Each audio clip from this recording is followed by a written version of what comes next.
Good morning. This is Muriel Kramer. I'm the chair of the Hopkinton Select Board with this session of actions taken for the meeting on June 6th, 2023. We opened our meeting a little bit early last night so we could gather out front with members of Town Hall, with members of Hopkinton's Freedom Team to raise the Juneteenth flag on the Hopkinton flagpole. Also call attention to the fact that the Pride flag has been hanging for the month of June. Want to make sure I invite people to attend this weekend's Pride Parade or Pride event. There'll be a parade, but there'll also be activities, food, and music. It's at the HCA this year, starting at 1 o'clock on Sunday, but do arrive a little bit early so you can join the parade and enjoy the festivities. So I also want to make sure I remind folks that the Timlin race is coming up.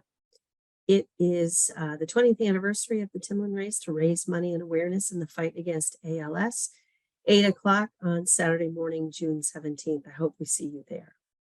So our formal meeting started with an executive session to consider strategy with respect to negotiations with non-union personnel, and also to consider strategy with respect to litigation in a case Nicholas Russell Casarino and Nicole Wigglesworth versus Mary E. Morrissey, and for the purpose to consider the purchase, lease, sale, or value of real estate in relation to the properties in the vicinity of Town Hall, and also to approve executive session minutes from May 23rd. We opened the regular session with a Pledge of Allegiance.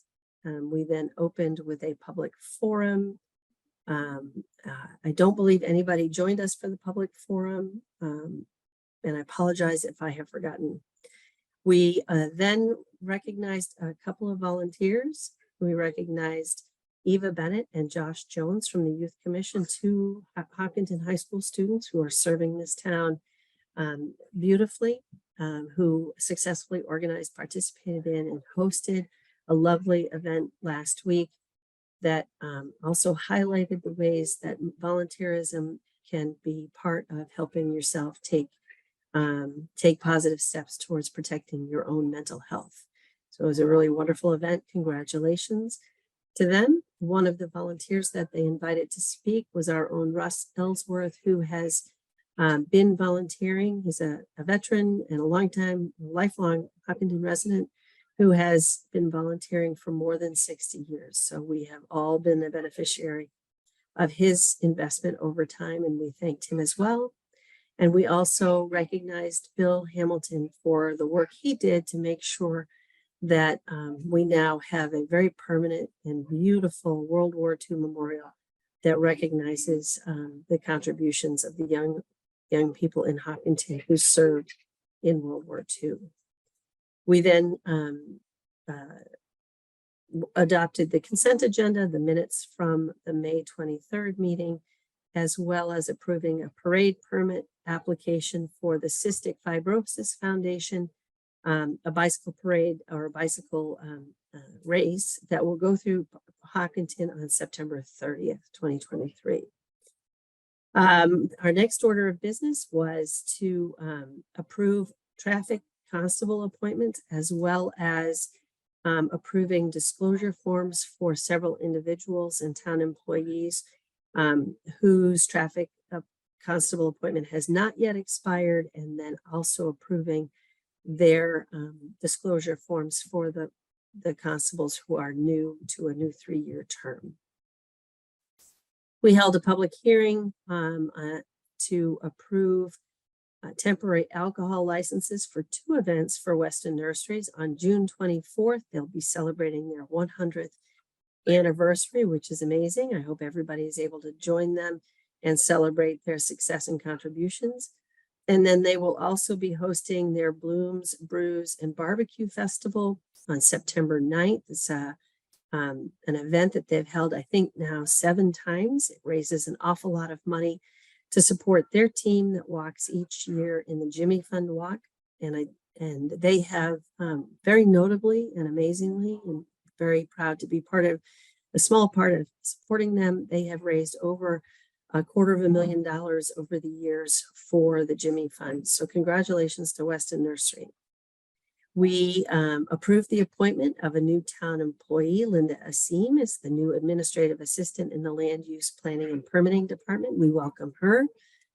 And then next, we had a public hearing for a new utility pole that is needed on Cedar Street. This particular pole is not a replacement pole. It is a new pole across from B Street that is part of the ongoing project, the Main Street Corridor project. So it will support the new lines and the new poles that will be put in place along B Street.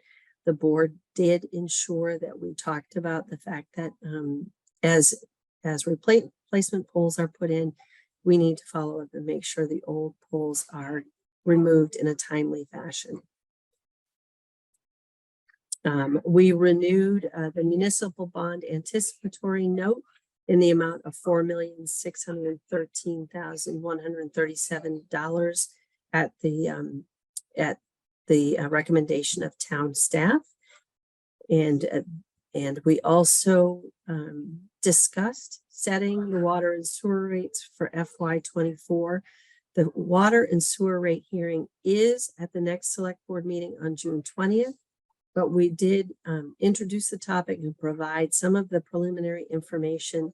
The public, particularly the water customers, should know that we are contemplating substantial increases for the water rates, and we do invite the public to interact with that information and provide feedback, or come to the meeting in 2 weeks and provide their feedback there.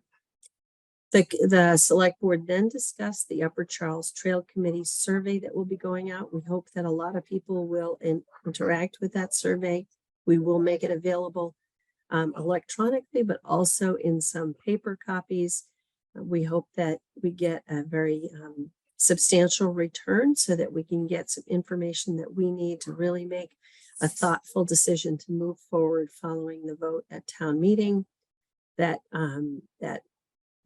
did mandate that we spend no more money on the section of the trail that goes along Hayden Road that had been proposed, but also in a non-binding vote, but a vote that we are paying attention to certainly, that we reconfigure the Trails Committee in a different way. So we are sending out a survey to ask for the public's response to more completely inform that effort.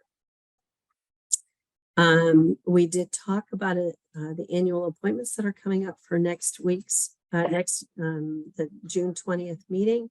And we want to make sure we invite every interested member of the community to put their names forward if there is a spot that they would be interested in. We are going to be sending out reminder emails to everyone who is up for reappointment, and also to those that have applied, and recommending they come prepared with answers to a few simple questions to make the process easier and more informative as we make the appointments. The town manager updated us on the Main Street Corridor project, the PFAS treatment project, as well as the ARPA funding, given the federal guidelines or the federal votes that have been taken. So there's information on how the ARPA funding has been designated so that we protect our ability to use it on projects coming forward that are important to the town. There were several liaison reports, and we discussed a process for assigning liaisons for the coming year. And so those liaison assignments will be new and announced at our next meeting on June 20th. So that is it. There is, just as an announcement tonight, if you see this tonight, there is an elementary school building committee forum that is entirely on Zoom at 6:30. And next week, the Trails Committee Trails TCMC Management Committee, I can't get the whole thing out, will be meeting, and the select board has made arrangements so that the select board members can also join the TCMC, so that we can have a fuller discussion on their input for the reformatting of the Upper Charles Trail or the Trails Committees going forward. And that will do it for today's actions taken.